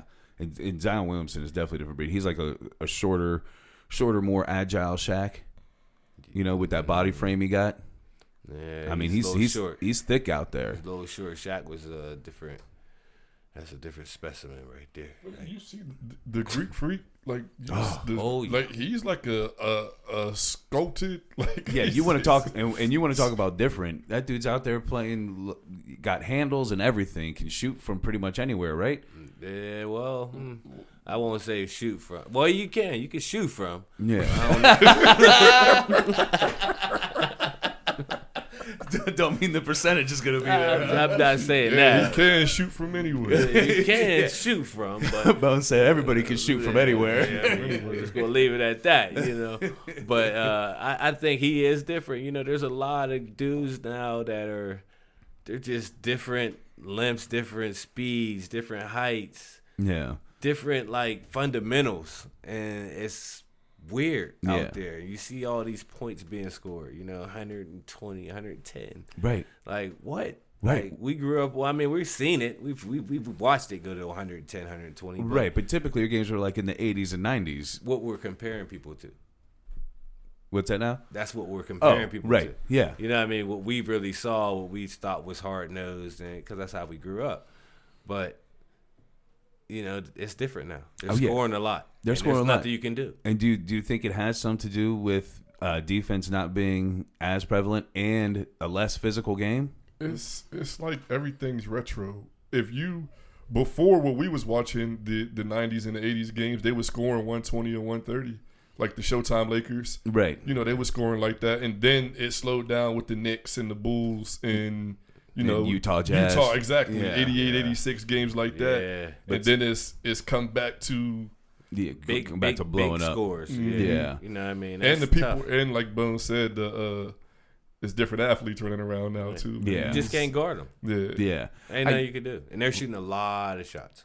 Yeah. Oh yeah. A lot of shots. And that's what's weird. Like, how are y'all getting that many shots off? Yeah. I actually got to ask this. What is wrong with Kyrie Irving? I mean, the man can ball. Let's not get that twisted. You know, sometimes people are just too smart. You think he's too smart? Yeah, like I think he's smart. You believe in flat Earth too? No. I think he's smart. I mean, he went to Duke, so obviously he's got some intelligence for sure. I think he outsmarts himself. Yeah, I feel like he has a hard time being the number one. I do.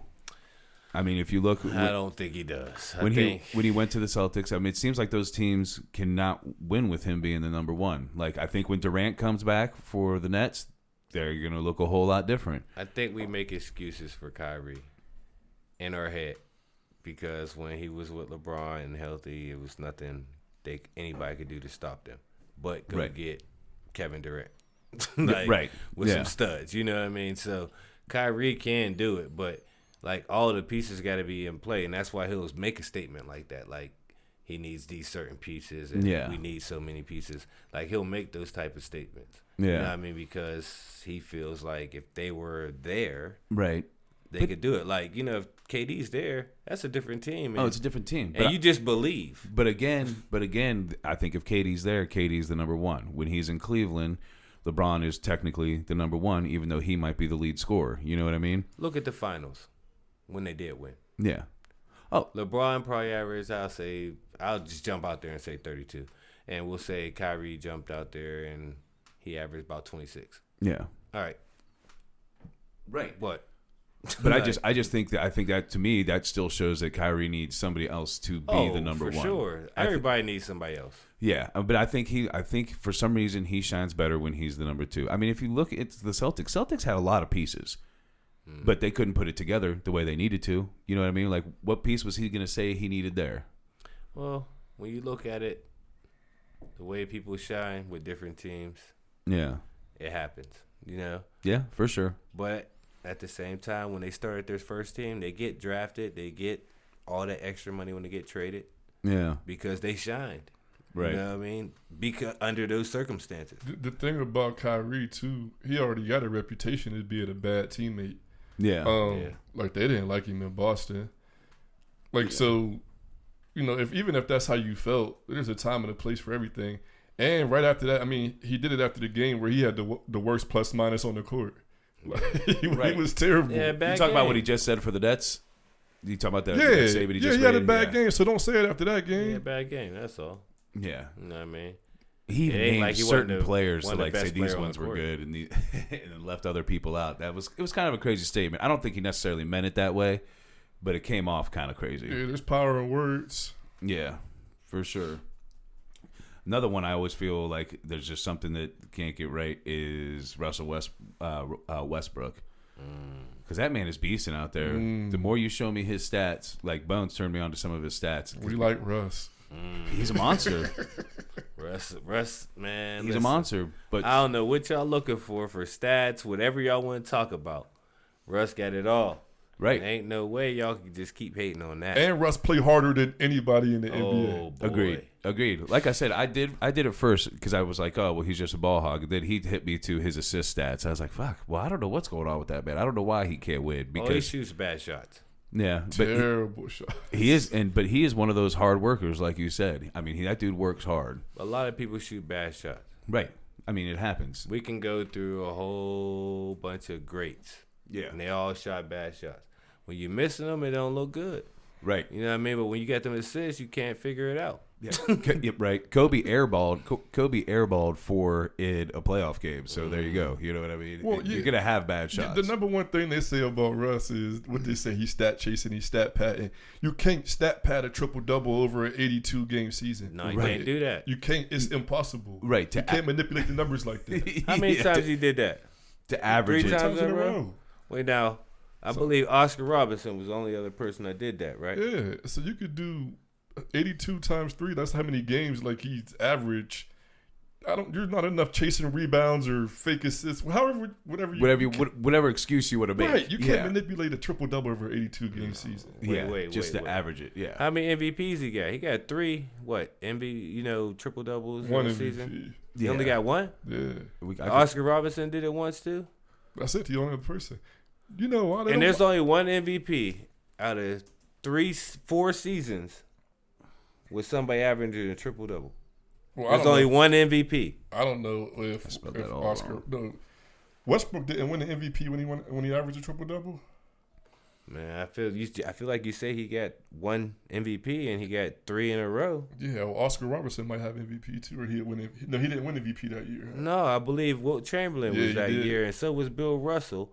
And I want to say Wilt averaged something absurd, like a 50 and 22 or something like that. Yeah, that sounds right. Bill Russell averaged about 18 and 23 or something like that, and 1 MVP.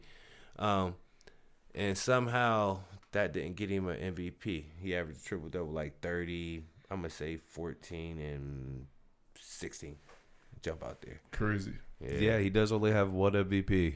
That sucks. Yeah, that's crazy. But that's what we measuring people by. Why are we discriminating against Russell Westbrook?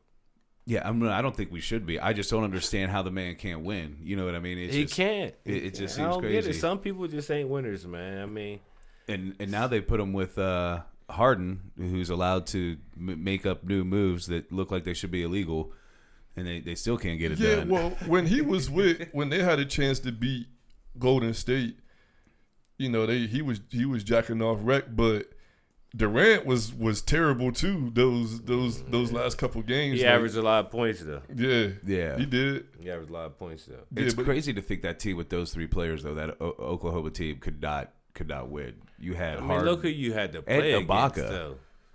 I mean, but you had 3. You got LeBron James on the other side. What is you talking about? Right. I mean, I get it, but you had Kevin Durant, Russell Westbrook, James Harden, Man, you Serge got Ibaka. LeBron James over there. It wasn't man. their time when they played LeBron. It was LeBron's time. It wasn't What you their time. talking about? Yeah. LeBron James, D Wade, Chris a fresh Chris Bosh 2 years in. That's true. Kiss the baby.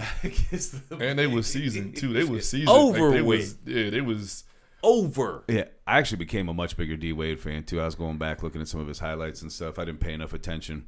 He was my favorite player in the league for an extended period of time. Honestly, Yeah. when he won with Shaq, I was a huge Dwayne Wade fan. Yeah, I wasn't messing with him like that. LeBron, they came in the same time. I liked Carmelo's game, but LeBron from Ohio, man. I've always hated Carmelo. And it's hard to deny what that boy was doing, man. God, Carmelo, but He was taking it over. It was his league. We knew it. who? LeBron. LeBron. Oh yeah, you do it. Yeah, I mean, you do like it as that. soon as he was coming in. I mean, but he was doing it in his first couple seasons as a he wasn't even 21. How many points he scored in a row on Detroit that one year? It was 24. something absurd like that. Like they ended up beating them. Yeah, he scored all their points. If it's a game I'm thinking of, he scored all their points for the fourth quarter, like the second half of the fourth quarter, and all of overtime, and they won the game. Was that the Billups, Hamilton, Wallace team? Prince team? Wallace. Man, how many they win? It was the Pistons. Yeah, They won one. that one only won one. Mhm. Billupson only won one. Yeah, that's a big team to be beating at that time. Yeah, for sure. Like doing that. And LeBron was young, and he didn't have a cast like that around him to match up. That was the Bron. That was the Bron I knew. Oh yeah, You know what I mean? The winner. Like, no matter what it was, you wasn't supposed to beat them, and you did. yeah. And I've seen that a lot throughout this whole career. Mm-hmm. But then at some point in time, I got to start feeling like no matter who you seeing, you got to win. Yeah, without a doubt. And that brings me back to Kobe. I'm sorry. It does. Kobe, if I'm not mistaken, had like 5 championships within this first 14 seasons, something like that. Yeah, 5 championships, and honestly, a much better average than LeBron. You said, what did we say? He went to 7 championships and won 5. Mm-hmm. Yeah, I mean, absurd. that's a good percentage. Yeah, It is a good pretty percentage. And It is. I think LeBron got 3, and he went to 9 or something like that. Hey, I ain't gonna lie though, man. The first 3 Lakers championships, man, they beat bums, man. Did they? Yeah, they beat bums. Oh, They did. They beat Iverson, Iverson and the though? Sixers. I mean, they was trash. But they did have Mutombo. They was acting like they acting like everybody else good when they that old. No, they beat bums. Allen Okay. Iverson's teams was the biggest. That was the biggest. Okay, it was trash. They were trash. It was. His, It was. They had Allen Iverson. You keep saying Allen Iverson. If you say somebody else's name before Allen Iverson's, then I probably don't even say nothing. Yeah, I love Allen Iverson. I think it's a crime that he never had players around him. I mean, you're going to championships with players like Aaron McKee and Eric Snow. Yeah, some players now. No, they did. George Lynch. Iverson won MVP that year. Yeah. Mutombo won Defensive Player of the Year. That year. And McKee won Sixth Man of the Year. That year. And Larry Brown won Coach of the Year. That year. You know why Larry Brown won Coach of the Year? Because all those bums had those stats. It's true. It all goes hand in hand. It does. But they were bums. The team was bums. They were bums. Hey, they won game 1. They did. And then the Lakers beat the Pacers with the Davis brothers and Reggie and Mark Jackson and Rick Smits. Jalen Rose. Yeah. They weren't that good. Yeah. And then they beat the Nets. That was Kidd and them. Yeah, it was okay, but it wasn't. It like, was Jason Kidd. It wasn't like LeBron got beat by the Spurs, like a dynasty Spurs and the Warriors and. What you mean? They got beat by a dynasty Lakers. Who? The Nets. The Nets was bums. They got beat by a dynasty Lakers. Yeah, that's what I'm saying. Right, but he's saying the that same the team. I mean, you say Jason Kidd, you can say Jason Kidd saying. all you want. He was a great floor general, but I mean, he's not going to win the game for you. Hey, You he went out there and won in Dallas. Agreed, but you're not going. He's not the person that if you're down by 2 with 15 seconds left, you don't want the ball in his hand. Point guard position. Jason Kidd, one of the best point guards you'll see. Oh, without a doubt. Yeah, for sure. One of the best floor generals, period. You know what I mean? Yeah, Assists. he's up there in triple doubles, if I'm not mistaken. What we was just, Right. But he just was not an elite scorer. Triple doubles, he's up there. I'm Still. gonna just say No, he Jason wasn't Kidd. an elite scorer. He's a point guard. Yeah, he's a point guard, not an elite scorer. Yeah. Actually, now that I think about it, I think the only other player I can think of in recent history that played his whole career with the same team besides Kobe is actually Dirk, right? For that long. Yeah. John Yeah. Stockton. Yeah, Stockton John and Malone was, John Stockton. But that was more the time frame where the players did stay with their teams. Because today that's just not how it goes. Yeah, you're right. You're right. It's different now. They're moving from team to team. That makes it tough. Yeah, Makes it you got to compete. It was different back then when we grew up. yeah. And there just seems to be, like we were saying too, there just seems to be so many more elite players now. Yeah, there's a lot of them out there. Yeah. All you need is one. That's what it looked like. But Right. when you don't win and you got that one, it's like, well, they got 2 that's better than you. You Right. know, so, Or 3. or 3. Like, honestly, that Warriors team that was going up against LeBron was ridiculous. I'm so glad you brought that up. That team's absurd. I mean, Durant, Curry, Clay. I mean, don't get me wrong. Green. Don't you say that name. Green is not a Green's not a monster, but I mean, for your guy after those, you know what I'm saying? Like, come on. He's a really good role player. He's a really good role player. Matter of fact, he's a great role player. Yeah. You know what I mean? But He's Draymond Green ain't no all-star, man. Oh no, I agree. But I'm saying, when you add him on top of those other players, he's a good role player. He plays good defense. He's a great role player. Yeah. He's not no good role player. He's a great role player. Yeah. Great role player. Come on, man. He's not no He ain't all-star. no all-star. No. At no point in time. No, I don't. I agree with that. In no era do those stats. I mean, from here to infinity and backwards. Yeah. You will never find someone with them stats like his and that make an all-star team. Come Right. on, man. But to have those 3 shooters for Golden State, I mean, it was just unbelievable. I mean, you got 3 players on your squad that can put up 30 every night. You play those teams in high school. What do you mean? Those teams with shooters. Oh, on the yeah. wing that can blast you from there, here, there, and everywhere. Yeah. But if you're better than them, you're better than them. It doesn't matter. Like, and that's how you win. Right. Threes equal more than 2s. Yeah. Yeah. Well, I'll tell you what, every time I would watch the playoff games with the Cavaliers and Golden State, what I would get upset about is when they would start trying to match them for threes. Like, you guys got to quit shooting so many threes. That's not your game. You can't get caught in that trap. You can't. They suck you in. Right. Yeah. They suck you in like they just hit 4 threes in a row. We got to hit a 3. No, just get down there. LeBron, drive to the hole and get a +1. And if he did that, instead of, passing it to the wide open dude to miss another 3. Right. Because they didn't have high quality 3-point shooters. I mean, they had Corvair or whatever the hell his name was. He would have at least one more championship, at least one more if he did that. Yeah. A little bit more. Yeah, I completely agree. I used to yell at the TV, and I don't even watch basketball as avidly as you guys do. And I was yelling at the TV like, "Stop shooting threes! What are you doing? You can't match threes with them. It's not gonna happen." Well, Steph Curry is what looks in the league to be a littler guy, and he can shoot that three. So you can't give him no space.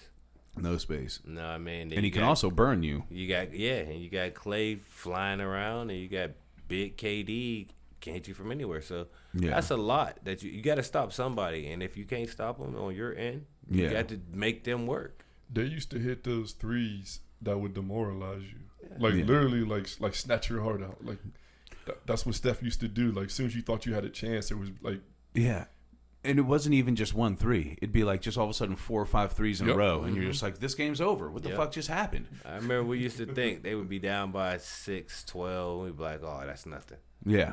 They're going to blast them by 20. Yeah. And lo and behold, boom. Yep. They'd be up 3 with 30 seconds. What? Game. It's game. It's over with. Yeah. Nothing you could do about it. Different scoring nowadays. That's all. Well, especially with that 3-point shot, man. The 3-point shooters you used to see that everybody would talk about would be like these goofy, short white dudes with big hair, like Steve Kerr. People that come off ball screens. Tim Legler. You know what I mean? They come off ball screens and they shoot the ball. Yeah.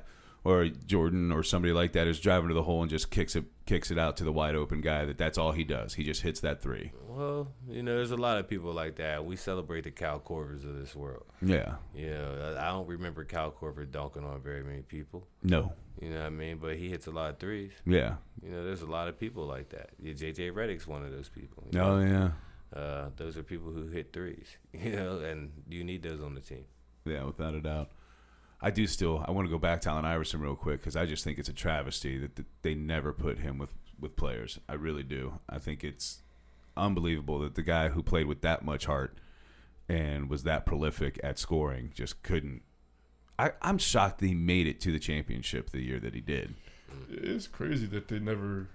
I mean, I guess they had a vision of what they wanted to put around him. I guess it was just defense and you then just let him go wild.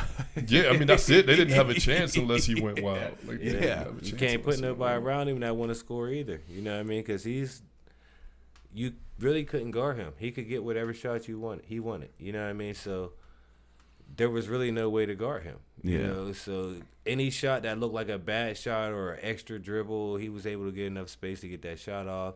He was a better shooter than you.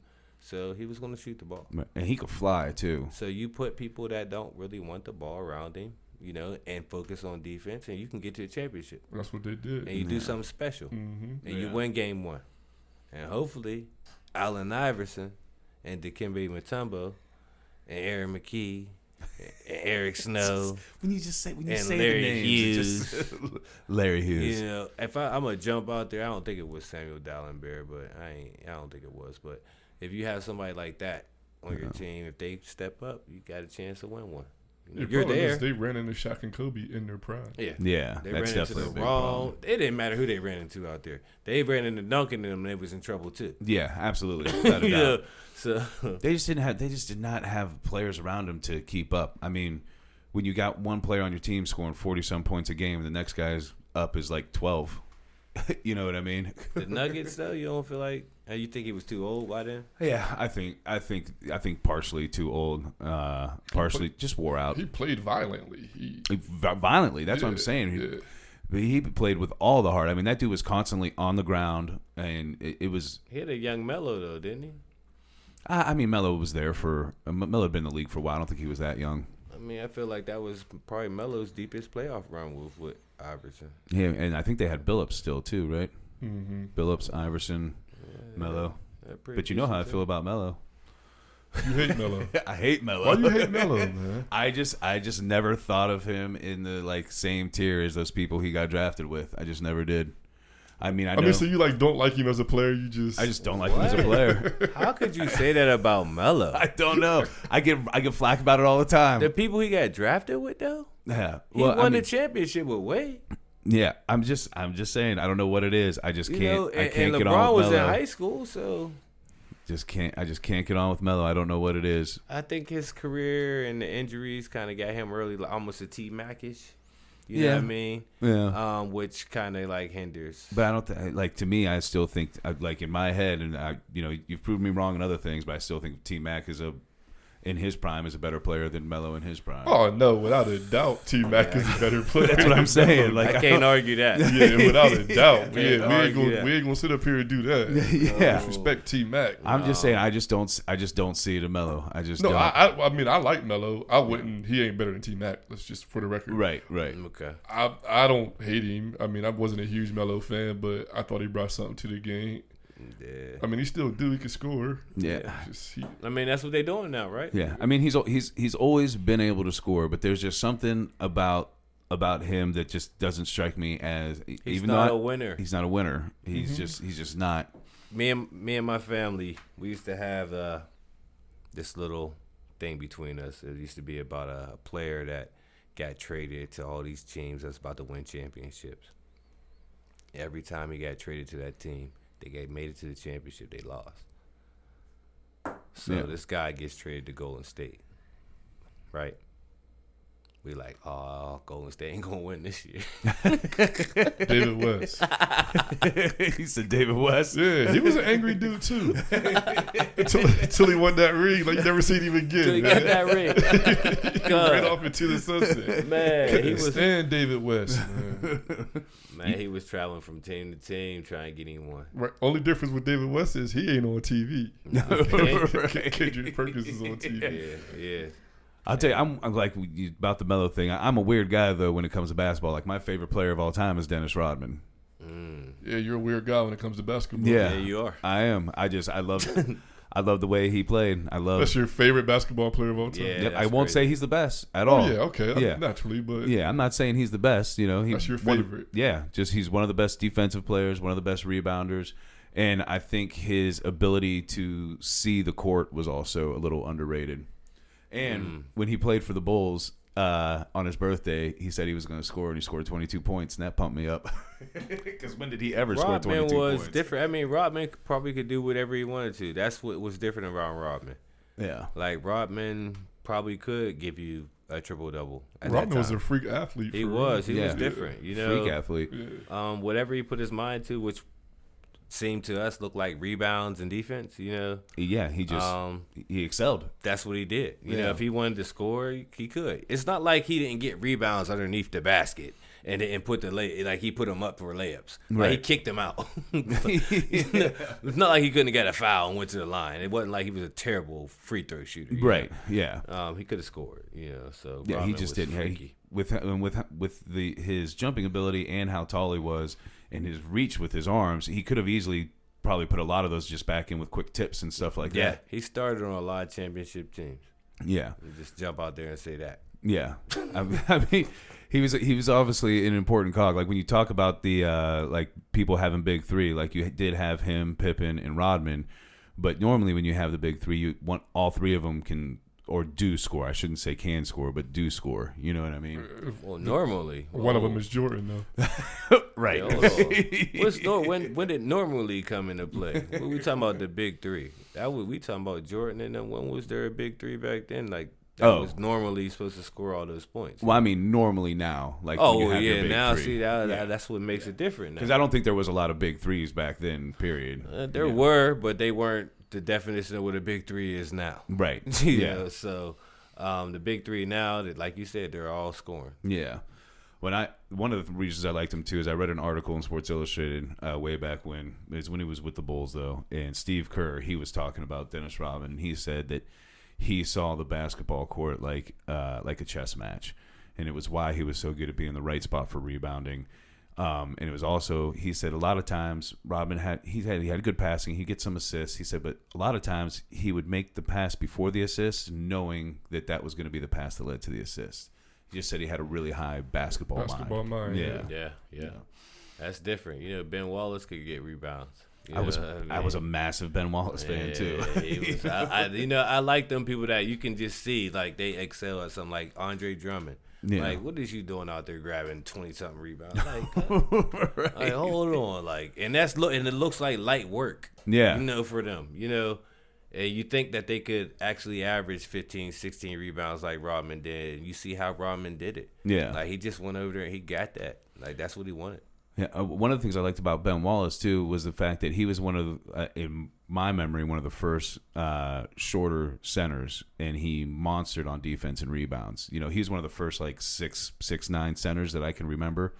I got him like 6'10", but I like Rasheed Wallace. You know, Rasheed with him. You know what I mean? Yeah. Billups, Yeah. Prince. Oh yeah, great Hamilton. team. Yeah, Like, I mean, these are teams, you know, that maybe when we look back 20 years later, you know, they might not be really great teams considered the talent that's coming up, you know, but back then that was a tough team. Oh, you yeah. know what I mean? And you got Rasheed Wallace. Like, you know, you remember Rasheed? yeah. He was a weird player because he was big. Yeah. But I mean, he had that nice little jumper, and he could do some damage down low. Right. I remember when him and Jerry Stackhouse were playing together in college. Oh. And man, that was a show. Right. And I couldn't wait to see them both in the NBA. But it never really worked out for Stackhouse, did it? Nah. I just remember, you know, Stackhouse having a couple good dunks. I think he played for the Pistons. Yeah. I mean, he played probably Played quite a 13, few years. 14, 15 years. Oh no, he played for a long time. Yeah. I'm just saying he never He became never the reached star. superstar, no. Yeah, he never became the star I thought he was gonna be. He wasn't like that. I mean, but, you know, injuries, everything, you know, things like that happen. Yeah. Man, injuries being everything, you gotta like talk about people like Penny Hardaway. Oh. Like, come on, that man was a beast, and then all of a sudden he's a role player. Grant Hill. Grant Hill, that's the Yeah. next one I was gonna bring up. Oh. Unbelievable. Next thing you know, I mean, shoot, for real, Tracy McGrady, like, it's. We already talked about Yeah, it. like. yeah, I say no more, you know. I mean, and just on a side note, Yao Ming. Yeah. yeah. Yeah. Yeah. Like, What was he, 7'4"? you know, we talking about people that's like that's a different type of big man that's actually trying to dunk on you and knows that he should dunk on you. Yeah, You yeah. know, right now they'll shoot fadeaways, backboard shots, floaters. You got 7-foot dude shooting a floater 4 feet from the rim. Like, what is you doing? Yeah, well, they're being Hakeem Olajuwon. Like, what is you doing? Whoa, Like, these ain't hook whoa, shots. whoa, And whoa, you ain't whoa, gonna do whoa. Hakeem like that. You Hakeem, can't. my God. Oh, I love Hakeem Olajuwon. Like, them was off the rocker. Like, No, yeah, I don't know. I love Hakeem Olajuwon. I wasn't talking crazy about him. I'm just saying he wasn't somebody that was going out there and trying to dunk on you. He was hitting the shots. yeah, it was different. The footwork was different. Yeah, King's footwork was crazy. yeah, I completely agree. He's one of the best centers of all time. Yeah, he definitely is. Yeah. I mean, but you can never make him the best. You can never say the best. I just can't. I always end up saying Shaq. Yeah, I have to go with Will every time just off of what could have been because I didn't get to see it. Yeah, Anytime I speak of the best, I speak of somebody that I seen. Yeah, and I Like, gotta say Shaq if it's somebody. If I would say Shaq, if it's, you know what I mean? Yeah. I sleep on David Robinson though. You know what I mean? And the only reason I sleep on the Admiral is because I really don't look into all his. He was one of my favorite players back in the day, but that man scored 70 points to win a scoring title. That's a center. yeah.